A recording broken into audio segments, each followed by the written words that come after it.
o ministro Alexandre de Moraes, do STF, decidiu pela progressão de pena do ex-deputado federal Daniel Silveira para o regime semiaberto. A decisão se baseia em relatórios fornecidos pela Secretaria de Administração Penitenciária do Rio de Janeiro, que confirmaram o cumprimento dos requisitos legais por parte de Silveira para a progressão de regime. O ministro considerou que o ex-deputado demonstrou bom comportamento e já cumpriu parte de sua pena, o que o qualifica para a mudança. Lembrando que o Daniel Silveira foi condenado em 2022 a 8 anos e 9 meses de prisão por ameaças e incitação à violência contra ministros do STF. Ele teve a progressão para, então, o semiaberto recomendado após uma avaliação de suas condições pessoais. Mas existe uma outra informação importante que aqui parece que esqueceram, né? O Daniel Silveira, que então era deputado, que tinha ganhado o perdão presidencial e foi anulado pela mesma corte. Eu já começo querendo te ouvir, ministro Ernesto Araújo, em relação a isso, né? Notícia boa, digamos assim, porque Daniel Silveira já estava há alguns meses solicitando essa progressão de regime. Sem dúvida, é uma boa notícia que você está nos dando agora, eu não sabia. É um pouco menos de injustiça, né? Talvez difícil dizer que é mais justiça, mas é um pouco menos de injustiça no nosso país. Daniel Silveira, como deputado, é alguém que eu conheci quando era ministro. Daniel Silveira deu muito apoio à política externa que eu estava implementando, claro, sempre sob orientação do presidente Bolsonaro, uma política externa, né, de raiz conservadora, alguém que se interessava muito pelas ideias conservadoras. Me lembro uma vez uma conversa no meu gabinete lá, ele, olha, precisamos montar um movimento conservador consistente. Ele e mais 2 ou 3 deputados, depois acabou que não prosperou. Mas tem alguém por quem eu tenho admiração, muita admiração, muito respeito, né? E, se Deus quiser, alguém que terá um futuro na política brasileira assim que puder, né, voltar a concorrer, né? Mas, enfim, então, isso é cedo ainda para pensar nisso, né? Enfim, só podemos esperar que talvez tijolo por tijolo, então, essas injustiças comecem a ser desfeitas, né?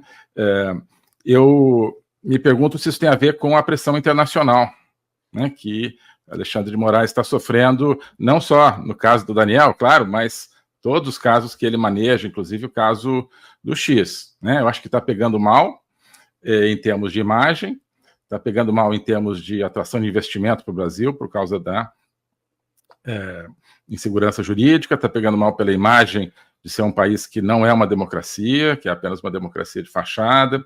Então, pressão internacional, e mais do que pressão internacional, porque não está havendo pressão de governo propriamente, né? Mas conscientização do mundo sobre o estado da falta de democracia no Brasil, eu acho que isso é importante para ir, digamos, rompendo aí essa muralha de injustiça que nos cerca. Pois é, e olha só o comentário aqui da Fátima, achei interessante. Chegamos ao ponto, Diogo, de comemorar uma decisão judicial dentro da lei.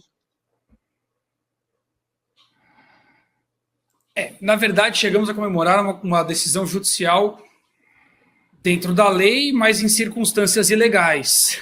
É o que prorroga a própria ilegalidade. Daniel Silveira concentra todas as ilegalidades possíveis. Verdade. Ele é o parlamentar que tem imunidade para parlar, artigo 53 da Constituição, inviolável civil e penalmente por quaisquer palavras, opiniões e votos, e que foi preso por palavras e opiniões. Daniel Silveira reúne a censura proibida no artigo 5º da Constituição e no artigo 220, mas ele foi censurado. Ele viola também o princípio da presunção de inocência, o caso dele. O caso dele também viola a configuração internacional de flagrante, inauguramos o flagrante eterno em vídeo. Daniel Silveira também viola parâmetros de direitos humanos, como pressionar a sua mãe a depor contra ele.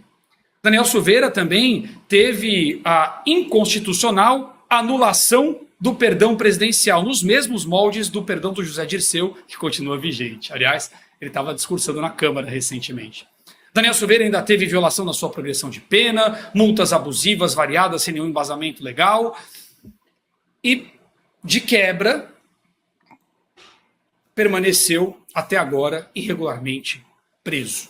O caso Daniel Lúcio da Silveira já foi denunciado em cortes internacionais várias vezes. Ele já está na OEA faz tempo. Desde o final de 2021 já tinham denúncias do caso Daniel Silveira, que foram reforçadas depois. O que muda agora é o apetite internacional por esses assuntos.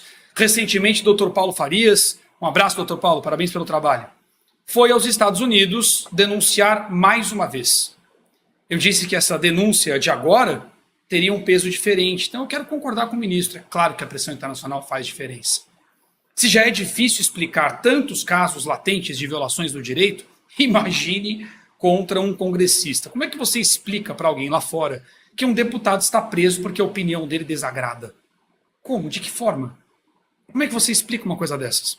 Então, quando já há o interesse internacional em desarticular esse esboço, esse blueprint de censura que se fez no Brasil, como é que você pode manter o caso Daniel Silveira de pé? Recentemente, cheguei a dizer na minha live que eu não via mais ganho para o regime de manter o Daniel Silveira preso. Não tem nenhuma razão lógica, racional para fazer isso.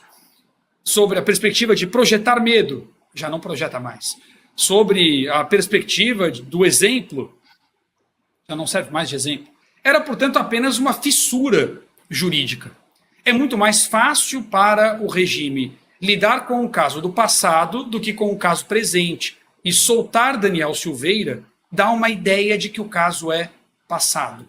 Claro que ainda é presente, é uma liberdade condicional, é progressão de regime, não é uma liberdade absoluta, mas a percepção sobre a urgência do caso muda. Eu acho que isso atende mais aos interesses do regime agora do que ao próprio Daniel, é mais para atender ao regime do que ao Daniel Silveira, mas o que nós comemoramos muito. Finalmente, o mínimo de racionalidade, mesmo que pelo interesse deles, traz a liberdade de um homem que manteve a espinha ereta, de um homem que não recuou de seus valores e que manteve a sua lealdade mesmo nas circunstâncias mais absurdas. Nunca Daniel Lúcio da Silveira criticou Jair Messias Bolsonaro, mesmo nos momentos mais sombrios. Nunca Daniel Lúcio da Silveira abriu mão dos seus valores ou de suas posições. E isto é um exemplo a ser seguido para todos aqueles que ainda desejam ter a liberdade do nosso país. A anulação do perdão presidencial feito pela Suprema Corte, sem ter poder para anular, conforme a Constituição, os proíbe deste ato, configura então um crime contra a Constituição, contra os poderes concedidos ao presidente da República pelo povo. Enfim, todos da corte endossaram estes atos. No caso da violação do perdão, todos menos 2. Vai chegando o momento em que a pressão internacional vai desenhar a espiral do esvaziamento. Eu acho que essa é mais uma etapa do processo. Muito feliz pelo meu amigo Daniel Lúcio da Silveira, meu amigo pessoal, gosto muito dele, sei do sofrimento da sua família e ansioso para vê-lo fora daquele lugar onde ele jamais deveria ter entrado, conforme a lei. A lei.